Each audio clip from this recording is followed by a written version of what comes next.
Hey everyone, my name is Perry, I'm an electrical engineer, and in this video we're going to watch Dr. Stone Season 3 Episode 7 to see how accurate all the science and technology in this anime really are. わあでもや科学では俺らのがやべえほどリードしてるっつうことだけは間違いねえな。なぜわかるのだそんなことが。少なくともレーダーは僕らだけかな。もし島にもあればとっくに船ごと見つかってるしね。なあ逆にやこっちの切り札は科学だけだ。That is not a small deal. Having a technology advantage is everything. It's how Europeans colonized the world during the Age of Exploration. They had guns and silver-plated armor versus speared bows and arrows and rocks. I mean, the natives didn't stand a chance. They also had those blankets, if you know what I mean. That was not really good either. And updated technology, though, will make all the difference. I'm surprised Senku said something like that, because the whole war in the previous seasons was won because of technology. They had communication technology, they had the car, and this whole anime is about science and tech. The villagers' life expectancy went up, everyone is healthier, and then they had roads built for transportation, they got electricity.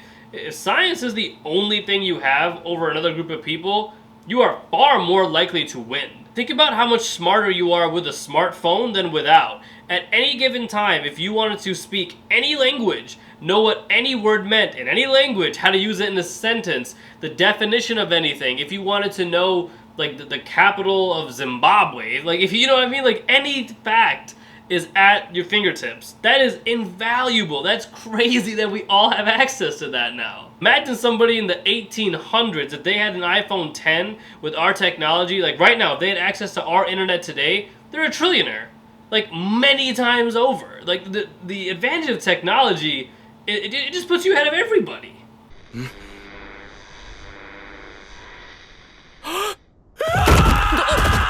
うしたのソユズちゃん。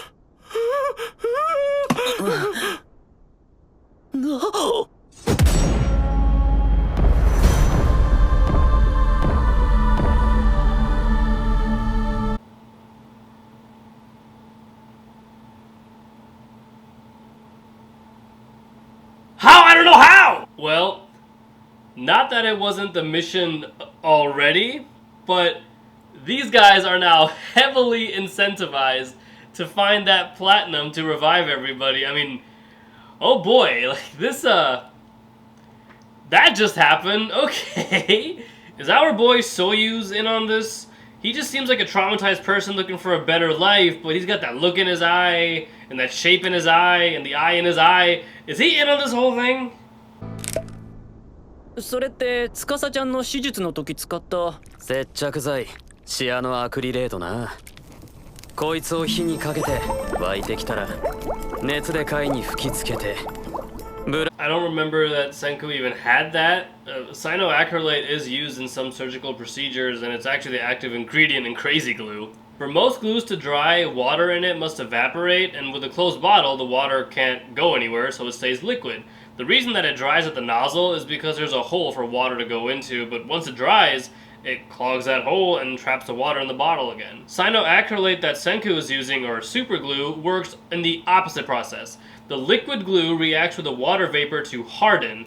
Usually this is the water vapor in the air on whatever you're applying it to. The reason that it doesn't dry in the bottle is the same thing. Water cannot go into the bottle after the lid is closed or the nozzle is blocked from the dried glue. バックライトで照らしゃ証拠が光って浮かんでくる。指紋。触れたものの指の跡が見えるのか？形で何者か類推できるな。女、中肉、中背。接着剤でわかるんだ。ごい数ね科学でか。You can do that? How does he... Is it the size of the fingerprint being smaller means it's more likely a girl? Or how did... Like, what if a child held that seashell? How would Senku know that...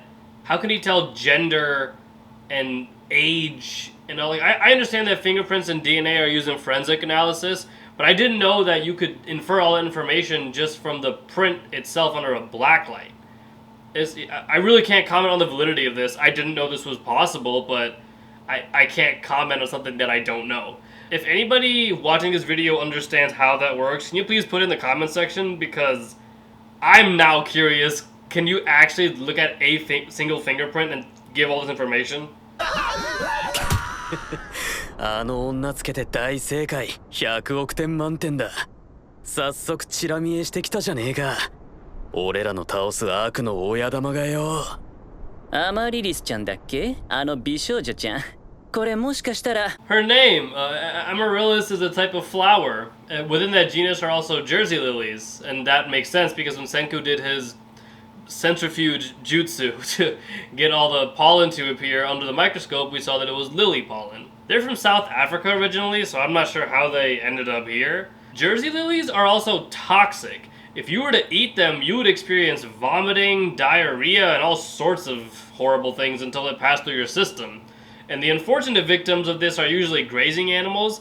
Depending on how much they eat, it'll make them lethargic or even lead to heart failure, renal failure, all sorts of failures. The prettier and more brightly colored something is in nature usually means it's toxic, venomous, poisonous, noxious. It's gonna hurt. Like, whatever it is, you probably don't want to stick around very long. This flower, poison dart frogs, even marine life like blue-ringed octopuses, and yes, it is octopuses, not octopi.